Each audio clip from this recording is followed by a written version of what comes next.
സപ്താഹത്തിൽ എല്ലാ ദിവസങ്ങളും മനോഹരമാണ്.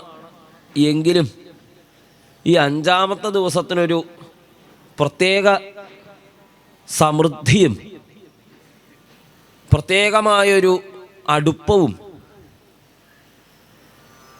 പ്രത്യേകമായൊരു സ്നേഹവും ഒക്കെ ഉള്ള ദിവസമാണ് അഞ്ചാമത്തെ ദിവസം. കാരണം ഈ അഞ്ചാമത്തെ ദിവസം ഒന്ന് ആയി കിട്ടാൻ വേണ്ടിയിട്ടാണ് ബാക്കിയുള്ള 4 ദിവസവും. കൃഷ്ണാവതാരോത്സവ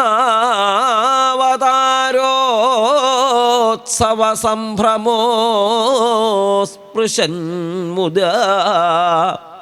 കൃഷ്ണാവതാര സംഭ്രമം, ആ സംഭ്രമം അങ്ങോട്ട് കഴിഞ്ഞ് പിന്നീട് ഭഗവാന്റെ അതിമോഹനങ്ങളായിരിക്കുന്ന ലീലകളിലേക്ക്, ആ ലീലകളുടെ അമൃത സമുദ്രത്തിലേക്ക് ഉള്ള ഒരു എടുത്തുചാട്ടം. നമ്മുടെയൊക്കെ ഉള്ളിലുള്ള കുട്ടികൾ ഉണരുന്ന ദിവസം, നമ്മുടെയൊക്കെ ഉള്ളിലുള്ള അമ്മമാർ ഉണരുന്ന ദിവസം, നമ്മുടെയൊക്കെ ഉള്ളിലുള്ള കൂട്ടുകാർ ഉണരുന്ന ദിവസം, കാമിനിമാർ ഉണരുന്ന ദിവസം, പ്രിയപ്പെട്ട ബന്ധുക്കളായിട്ടും അച്ഛനായിട്ടും അമ്മയായിട്ടും ഒരു ഉദ്ധവരായിട്ടും ഒരു ഗോപിയായിട്ടും ഒരു സ്തോകകൃഷ്ണനായിട്ടും ഒരു യശോദയായിട്ടും ഒരു രോഹിണിയായിട്ടും ഒരു ബലരാമേട്ടനായിട്ടും ഒക്കെ കൃഷ്ണൻ്റെ ഒപ്പം എന്തെങ്കിലും ഒക്കെ ഒരു വേഷം കെട്ടാൻ നമ്മുടെ ഉള്ളിലൊരു ആർത്തി ഉണ്ടെങ്കിൽ ആ ആർത്തി സഫലീകരിക്കുന്ന ദിവസമാണ് ഇന്ന്. എത്രയൊക്കെ വേണ്ട എന്ന് വെച്ചാലും അത് തന്നെത്താനെ ഉള്ളിൽ പൊങ്ങി വരും. പ്രഹ്ലാദൻ കുട്ടികളോട് ഉപദേശിക്കുന്ന സമയത്ത് കൂട്ടുകാരോട് പറയും, കൂട്ടുകാരെ, കുറച്ചൊരു സ്വാർത്ഥം വേണം. ബാക്കിയുള്ള കാര്യത്തിനൊക്കെ നമുക്ക് സ്വാഭാവികമായിട്ടും നല്ലോണം സ്വാർത്ഥമുണ്ട്. കാശുണ്ടാക്കാൻ സ്വാർത്ഥമുണ്ട്, പ്രസിദ്ധി നേടാൻ സ്വാർത്ഥമുണ്ട്, പദവികൾ സമ്പാദിക്കാൻ സ്വാർത്ഥമുണ്ട്, കുലമഹിമ നിലനിർത്താൻ സ്വാർത്ഥമുണ്ട്, വസ്ത്രങ്ങളിലും ആഭരണങ്ങളിലും ഒക്കെ ശ്രദ്ധ വയ്ക്കാൻ നമുക്ക് സ്വാർത്ഥമുണ്ട്. ഈ സ്വാർത്ഥത്തിനോളമെങ്കിലും, ഇവയോടൊക്കെ കാണിക്കുന്ന സ്വാർത്ഥത്തിനോളമെങ്കിലും ഇത്തിരി സ്വാർത്ഥം ഗുരുവായൂരപ്പനെ ഒന്ന് ചേർത്ത് പിടിക്കാൻ നമുക്കുണ്ടാവണം. ആ ഒരു കാര്യത്തിൽ ഒരിത്തിരി സ്വാർത്ഥം കാട്ടണം എന്നാണ് എൻ്റെ അഭിപ്രായം.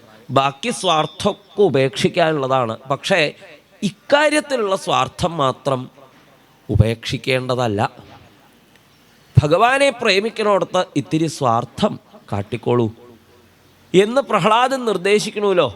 ആ സ്വാർത്ഥം, ഗുരുവായൂരപ്പനാകുന്ന അർത്ഥത്തെ കിട്ടാൻ വേണ്ടിയിട്ടുള്ള സ്വാർത്ഥം നമ്മുടെയൊക്കെ ഉള്ളിൽ മുളപൊട്ടുന്ന ദിവസമാണ് ഈ അഞ്ചാമത്തെ ദിവസം. ഈ സ്വാർത്ഥം ഒന്ന് മുളപൊട്ടി കിട്ടിയാൽ പിന്നെ ബാക്കിയുള്ള സ്വാർത്ഥങ്ങളൊക്കെ അടങ്ങും. നമ്മൾ എന്ത് വസ്ത്രം ധരിച്ചു, എന്താഭരണങ്ങൾ ധരിച്ചു, ഏത് ദിക്കിൽ ചെന്നിരിക്കണു, ഏതൊക്കെ അവസ്ഥകളിൽ നിന്ന് വന്നു ചേർന്നിരിക്കണു, ഇങ്ങനെയുള്ള സർവ്വതും മറക്കുന്നതായ ദിവസമാണ് ഈ അഞ്ചാമത്തെ ദിവസം. ഭാഗവതത്തിൽ 10ാമത്തെ സ്കന്ധത്തിൻ്റെ ലക്ഷണം നിരോധം എന്നാണ്. യോഗശ്ചിത്തവൃത്തി നിരോധ എന്ന് യോഗികൾ നിർദ്ദേശിക്കുന്നുണ്ടല്ലോ. യോഗം എന്നാൽ എന്താണ്? ചിത്തവൃത്തികളെ നിരോധിക്കുക. ചിത്തത്തിന് പല വൃത്തികളാണുള്ളത്. അതിന് ഒരു വൃത്തിയില്ലാത്തൊരു സാധനം അത്. ഇത്ര ഒരു വൃത്തിയില്ലാത്ത, അത്ര ഒരു ചണ്ടിയായിട്ടുള്ളൊരു സാധനം നമ്മുടെ ഉള്ളിൽ നമ്മൾ കൊണ്ടു നടക്കുന്നുണ്ട്. അതിൻ്റെ ഉള്ളിൽ പല വിധത്തിലുള്ള മോഹങ്ങളാണ്. മോഹഭംഗങ്ങളെക്കുറിച്ചിട്ടുള്ള ശോകമാണ്. മോഹഭംഗം വരുത്താനുണ്ടായ കാരണങ്ങളോടുള്ള ക്രോധമാണ്. എന്നെ വേണ്ടതുപോലെ അംഗീകരിച്ചില്ലല്ലോ, ഞാൻ ആരാണെന്ന് കാണിച്ചു തരാം എന്നുള്ള മതവും മത്സരവും ഒക്കെയാണ് ഇതിൻ്റെ ഉള്ളിലുള്ളത്. ഈ മതമത്സരാദികളാകുന്ന ചേട്ടത്തങ്ങളുള്ള ഹൃദയത്തിലെ മാലിന്യങ്ങളെ നിരോധിക്കുക.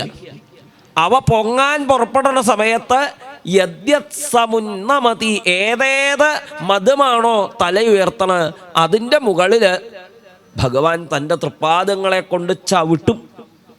ആ പാദങ്ങൾ മാത്രം കാണാറാക്കും. പൊങ്ങി വരുന്ന മതങ്ങളെ ഒക്കെ ആ ഭക്തിയാകുന്ന കാളിന്തിയിൽ മുക്കി താഴ്ത്തും. ഇങ്ങനെയുള്ള ഭഗവാന്റെ കാളിയ മർദ്ദന നർത്തനം നടക്കുന്ന ദിവസമാണ് ഈ 5-ാമത്തെ ദിവസം. നമ്മളൊക്കെ പലപ്പോഴും ഭഗവാന്റെ മുമ്പിൽ ചെന്ന്, കൃഷ്ണ, ഞാൻ എൻ്റെ ഹൃദയം അങ്ങേക്ക് ഇതാ സമർപ്പിക്കണു കേട്ടോ, ഞാൻ എന്നെ തന്നെ അങ്ങേക്ക് സമർപ്പിക്കണു കേട്ടോ എന്നൊക്കെ പറഞ്ഞ് നമ്മുടെ ഹൃദയം കൊടുക്കാൻ പുറപ്പെടും. പക്ഷേ നമ്മുടെ ഉള്ളിലുള്ള കൽമഷങ്ങൾ അപ്പോഴും ബാക്കി നിൽക്കുന്നുണ്ടാവും.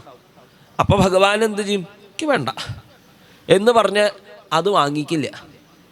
നമ്മൾ ഈ കൊടുക്കാൻ പുറപ്പെടുന്ന സമയത്ത് എന്തെങ്കിലുമൊക്കെ പ്രതിഫലമായിട്ട് ഇച്ഛിക്കുന്നുണ്ടാവുന്ന ഭഗവാന് നിശ്ചയം. അതുകൊണ്ടാണ് ഭഗവാൻ അത് സ്വീകരിക്കാത്തത്. പക്ഷേ ഈ 5-ാമത്തെ ദിവസമാകുമ്പോൾ ഭഗവാന്റെ കഥകൾ കേൾക്കണ സമയത്ത് നമ്മൾ പോലും അറിയാതെ ഭഗവാൻ ആ ഹൃദയത്തെ മോഷണം ചെയ്യും. ആ ദിവസമാണ് ഇന്ന്.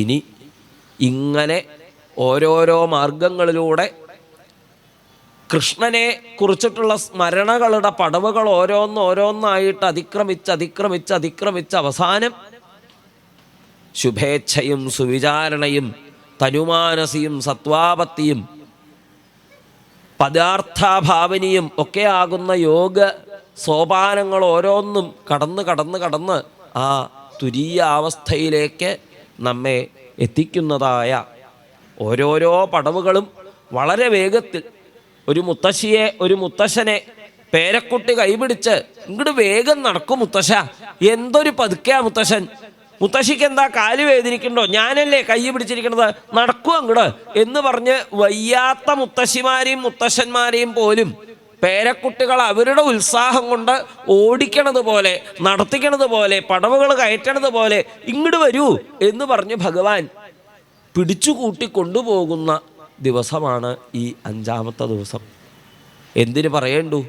ഇങ്ങനെ ഈ ഒരു സുദിനത്തിൻ്റെ മാഹാത്മ്യം പറഞ്ഞാൽ തന്നെ അത് അവസാനിപ്പിക്കാൻ പ്രയാസമാണ്. ഇനി അങ്ങോട്ട് ഭഗവാന്റെ കഥകൾ പറയാം.